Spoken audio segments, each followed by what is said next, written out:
આજથી શારદીય નવરાત્રિનો પ્રારંભ થયો છે। નવરાત્રિમાં માની ભક્તિ તેમજ અનુષ્ઠાન પણ કરવામાં આવે છે, જ્યારે આ દિવસોમાં માતાજીના મંદિરે ભક્તોની ભારે ભીડ જોવા મળતી હોય છે। ભક્તો માતાજીના મંદિરે ચાલીને તેમજ સાયકલ લઈને અને સંગ લઈને પણ આવતા હોય છે।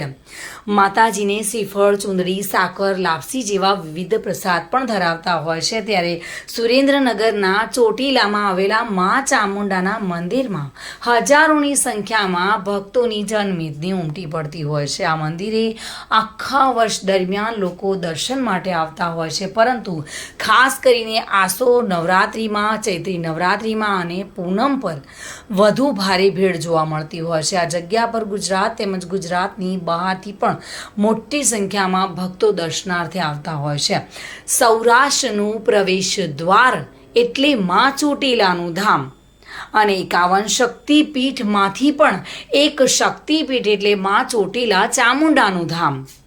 મંદિરમાં મહાપ્રસાદનું પણ આયોજન કરવામાં આવે છે।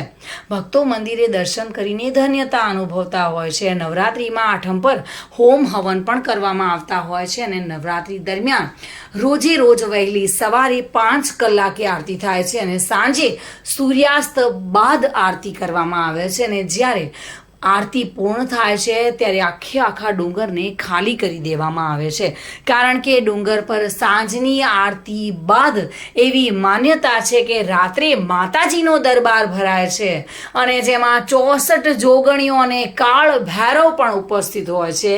ત્યારે માતાજી દરેકને હુકમ કરીને પોતાના ભક્તોના કામ કરવા માટેનો આદેશ આપતા હોય છે તેવું કહેવાય છે અને માટે જ સાંજની આરતી પત્યા બાદ રાત્રે ડુંગર પર કોઈ રહી નથી શકતું તેવી માન્યતા છે અને વર્ષોથી આ માન્યતા ચાલી આવે છે અને માં સૌની મનોકામના પૂર્ણ કરતી હોય છે। જયેશ મોરી સાથે bureau report, today Gujarati news.